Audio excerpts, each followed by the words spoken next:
What's up, y'all? Welcome back to the channel. We're actually at 900 subscribers. We're almost at 1,000, and like I actually said in my first video on this channel, once I hit 10k, I hope to visit Germany. I hope it actually happens this summer. That would actually be pretty cool, and I hope to actually experience a lot of the things that I've actually seen in these videos, right? And it should be an amazing experience and a journey. However, today is another reaction video. I'm not in Germany as yet, where I share my life there as yet. However, this video is titled 6 Things You Can Do in Germany but Not in the USA. And this video was actually indeed a recommendation. It was recommended by Marcel Steffen. So shout out to Marcel, appreciate the recommendation. If you guys want to have your videos recommended and reacted to, just click the link in the comment section. It's a playlist here on YouTube, and once you open the playlist, you add whatever videos you want me to react to, as long as it is related to Germany, obviously. And without further ado, guys, let's get right into this video. Which, if you guys ever see me at the Englischer Garten laying there with no bikini top on, please don't say nothing to me. I'm gonna say something. What's up, Haley? Woo! I'm gonna say something. I'm gonna have to then go jump off a cliff. Oh, no. Hi everyone, what is up? My name is Haley. Welcome to my YouTube channel. If you did not know, now you do. Hey, For sure. Guys, what's up? Welcome to my bedroom. Your I've bedroom? been kicked out of the living room, you guys. Mike is playing his Xbox. Ooh. It's his new joy, his new Shotzi, and I just... Shout out to Mike. Shout out to Mike, but gotta get that PlayStation. I love yeah. Why am I deviating the conversation? It's just because, you know, it's Haley, man. It's Haley. Been put on the back burner, so here we are in the bedroom. I don't know how I feel about this, letting you guys see me on the bed, but hey, welcome. We're family now. But yeah, in today's video, y'all, I'm going to be talking about things you can do in Germany that you can't do in the United States. Some of these points I've gone over very briefly in past videos, but I wanted to make a little bit more in-depth video regarding these topics. And regarding the laws and regulations and rules around these things, I would greatly appreciate it if you guys could help me with some of them, because there was a lot of gray area for a lot of these things. I couldn't find a very definitive yes or no, or what was right and what was wrong, or what was allowed and what was not allowed.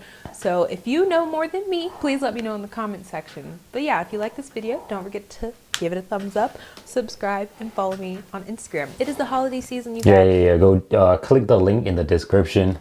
You know, I definitely have a link for the original video from Haley Alexis. So yeah, click the link, go check it out if you haven't seen the video. And it's free, and it's doing something kind, and Santa's watching you to see if you're kind. And if you're not kind, you're gonna get coal for Christmas. So might as well do that. So yeah, the first thing, you guys, is going to be the FKK. If you are not a German speaker, you probably don't know what FKK means. I'm going to try my best to say it in German, but I don't know if it's right or not. And I'm pretty sure it's Freie Körperkultur, which means free body culture, which basically means the nudity community. I feel like this video is going to get demonetized, so I'm debating if I should say the N-word or not. Imagine Haley coming over to... Last time I heard somebody say they debating if they should say the N-word.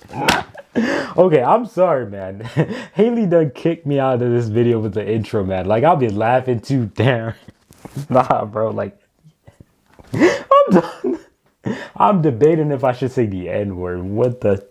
Europe. I will not even just say Germany. I will say Europe.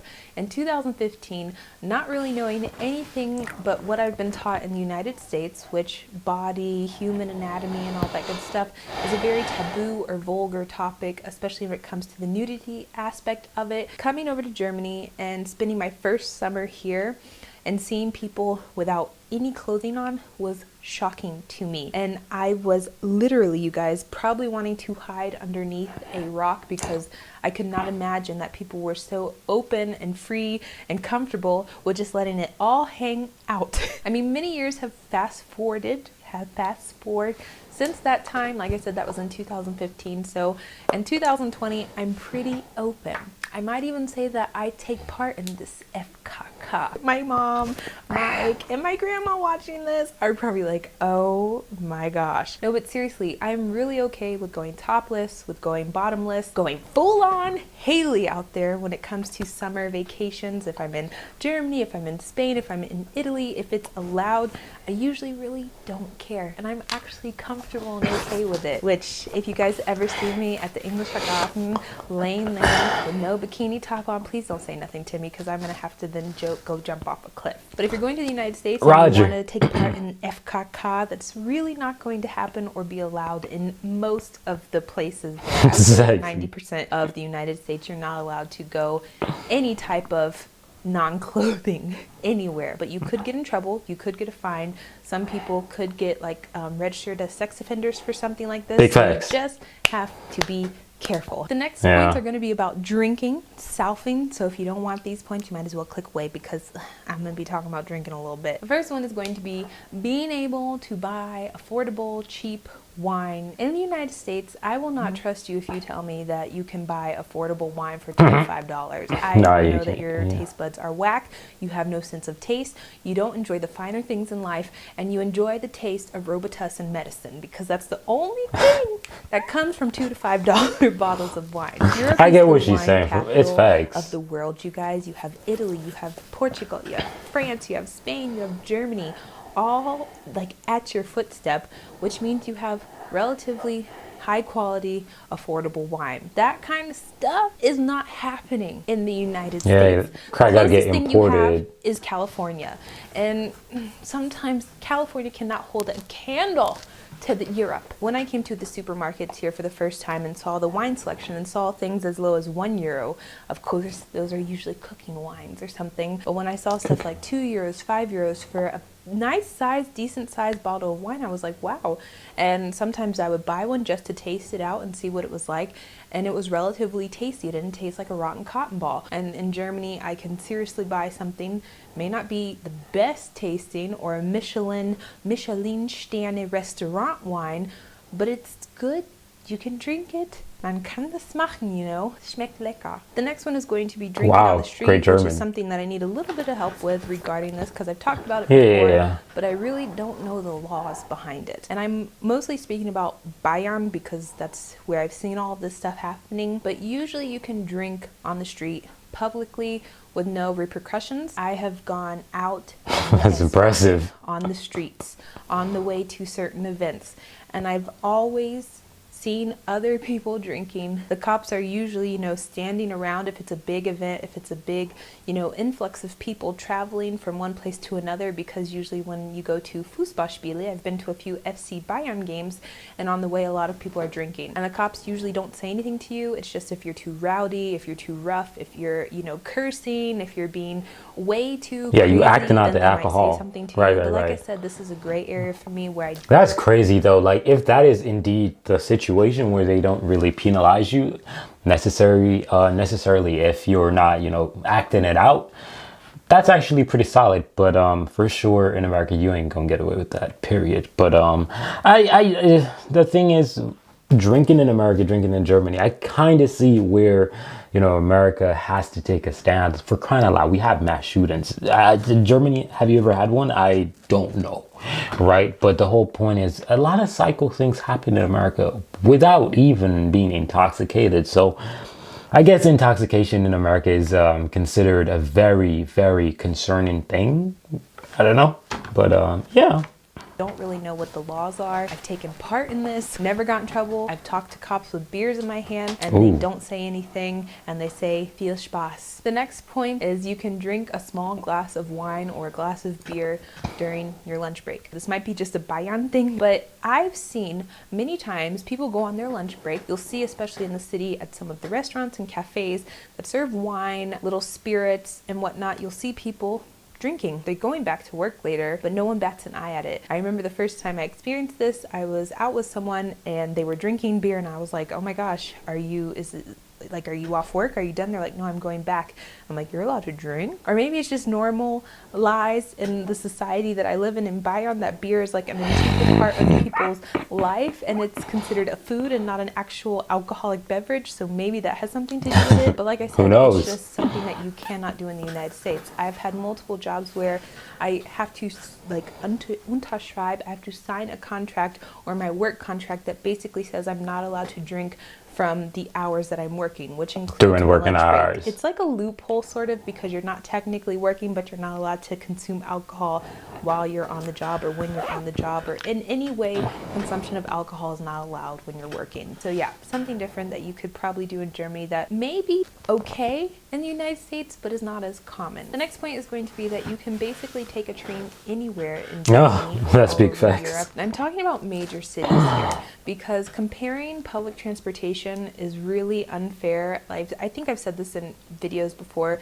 but it's very unfair because the infrastructure, oh my gosh, I can't speak, of the United States is so bad. The car industry is like lobbying against it, so it's never going to happen most likely in the United States. But when comparing traveling from major cities or to and from major cities, oh my gosh, y'all, it is not possible to have an affordable, decent timed, clean train ride to any major city in the United States. To put it into perspective, I traveled from Munich to Paris 1 year, and I think it was 500 miles. It was a little over 500 miles, and it took 6 to 7 hours. I changed once, but other than that, the train went, to Paris. Oh my Lord, man, ain't no way. Boy, ain't no way. Ain't no way. Boy, ain't no way. She lying. So you're trying to tell me that a train to that? What? That? I thought she was just gonna, be talking about trains throughout this area to this area in Germany. Shawty went all the way from Germany to France. What? My end station was Paris. Now, to compare that to the United States, I traveled somewhere in Florida to Atlanta. And can you guys guess how long it took? It was the same distance from Munich to Paris, so you would think it would be 6 to 7 hours. Oh, hell, it ain't. It took a whopping 12 hours, and I had to change. You drove 3 times, and I had to take a Greyhound bus to deliver me to the next station, because there was no connection to the train stations that they were, I guess, driving to. Made no sense, you guys. And I had to walk. I think it was like 1 to 2. I would not walk. The plane exists, man. Like, every time from South Carolina to Florida, I have never drove. No. I'm gonna take the plane. The plane right there, man. The plane right there. But $1, probably like 45, probably 125 for the plane. Now, I'm taking the plane. It's probably more expensive. I really don't know. I've never traveled on a train before. Like, it's crazy, right? For a guy who has been in New York for a while, I'm now here in Finland, and I've seen the train here in Finland. I've never stepped on a train before. It is insanity. You know what I mean? Miles in between all of this stuff. When I tell you it was the most confusing and difficult thing I've ever done in my life, and it costs 4 times the amount of money that I would pay in Germany, in Europe, to travel from one major city to the next. It's not possible. It's a lot cheaper and more affordable to drive your own car, get an Uber, probably fly, rent a car, or anything like that. So yeah, I find it to be very sad, because I actually like traveling in trains, especially in Europe, I guess, because we have such beautiful scenery, but we have that in the United States as well. But you can't really see it in a train, paying attention, looking out the window. I love it so much. The next and final point, you guys, which is also a point that I need a little bit of help with, because, like I said, this was a very gray area. There were a lot of numbers and information spit out, but nothing really definite. In Germany, you're most likely going to be able to go grocery shopping without completely buying GMO foods. Would that be considered GE foods? Genetically modified or genetically engineered foods. When looking at the United States, I looked at the Center for Food Safety for the information and the numbers and the percentages that I got. I think they said there was a study or an estimate of 75% of all food in retail shops or like grocery shops in the United States is made out of GMOs or genetically engineered items. Now, a lot of countries in Europe, I'm not specifically talking about Germany, ban GMOs altogether. Germany, there are some exceptions, but they follow the EU trade restrictions or laws and regulations, and they are very strict when comparing it to the United States standards. When I read about, why they didn't want them and what the hazard would be, it was not public health. It wasn't, human health or anything like that. It was about the detrimental adverse effects that it has on the environment. And that I found to be very interesting, that was the reason that they try to ban or try to get rid of or not produce GMOs in such huge amounts. That's all of the information that I found regarding it, you guys. I know there's a bunch. I read so many articles. I read so many scholarly journals. That is actually insane. That is actually insane. I don't know. I don't even know what GMO foods look like. Like, I don't go to the store looking for specific stuff. I just go and grab and go. But that's actually interesting. And I've known for a fact that the food in Europe is just here and the American is just there, right? It's crazy, but a lot of things Europe just flat out does better than America, which is actually a very beautiful thing to see, because a lot of people, Americans especially, look at America like, oh yeah, best country in the world, best at everything. But some countries definitely outdo America at a lot of things. However, that's going to be the end of this video. Thank you guys for watching. I really appreciate that. And yeah, I'll catch you guys in another one. Peace.